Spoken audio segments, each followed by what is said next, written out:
क्या आपने कभी सोचा है, अगर एक जंगल बोल सकता तो वह इंसान से क्या कहता?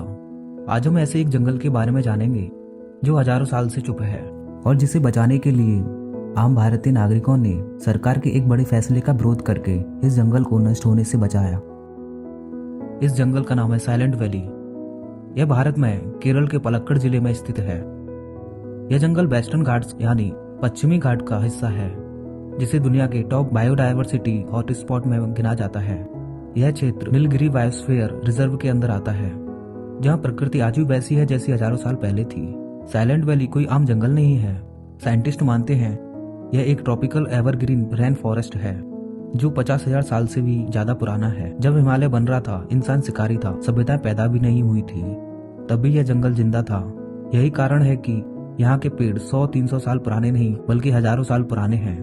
जब वैज्ञानिक पहली बार इस जंगल में पहुंचे तो उन्होंने एक अजीब सी चीज महसूस की। यहाँ झींगुरों की तेज आवाज नहीं थी, कीड़ों का शोर कम था, चारों तरफ एक गहरी भारी शांति थी। इसी वजह से इस जंगल को साइलेंट वैली नाम दिया गया। इस जंगल में जानवर और पेड़ पौधों की ऐसी प्रजातियां हैं जो दुनिया में और कहीं नहीं पाई जाती।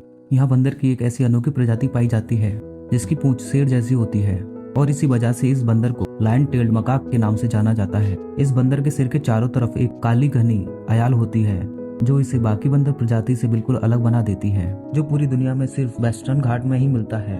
यह प्रजाति इतनी सेंसिटिव है कि अगर जंगल में थोड़ा भी बदलाव हो तो यह मर सकते हैं। साइलेंट वैली ही इनका एकमात्र सुरक्षित घर है। साइलेंट वैली में 150 से भी ज्यादा अधिक पक्षियों की प्रजातियां हैं। कुछ पक्षी ऐसे हैं जो सिर्फ यहीं पाए जाते हैं।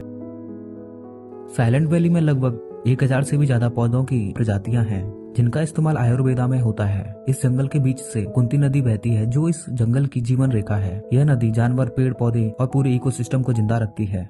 सन 1970 के दशक में सरकार ने एक फैसला किया जंगल में एक बड़ा हाइड्रो इलेक्ट्रिक डैम बनाने का। यदि ऐसा हो जाता तो हजारों पेड़ काटे जाते, जिसकी वजह से बहुत सारे जानवर मर जाते। लायन टेल्ड जैसी अनोखी बंदर प्रजाति हमेशा के लिए खत्म हो जाती और पूरा इकोसिस्टम नष्ट हो जाता।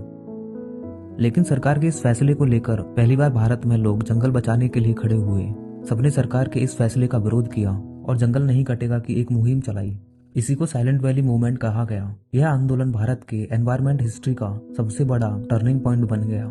सन 1984 में पर्यावरण और आंदोलनकारियों की जीत हुई और सरकार को अपना फैसला वापस लेना पड़ा और डैम प्रोजेक्ट को रद्द कर दिया गया और साइलेंट वैली को 1985 तक एक नेशनल पार्क में घोषित कर दिया गया। यह जीत सिर्फ जंगल की नहीं थी, यह जीत भविष्य की थी। आज का साइलेंट वैली प्रोटेक्टेड है, रिसर्च सेंटर है और यूनेस्को रिकॉग्नाइज्ड बायोस्फीयर का हिस्सा है। साइलेंट वैली सिर्फ एक जंगल नहीं है, यह एक सबक है। अगर इंसान चाहे तो वह प्रकृति को बचा सकता है। अगर हमने नहीं सीखा तो शायद अगली साइलेंट वैली शायद ना बचा पाए। अगर आपको यह कहानी पसंद आई तो वीडियो को लाइक करें, शेयर करें।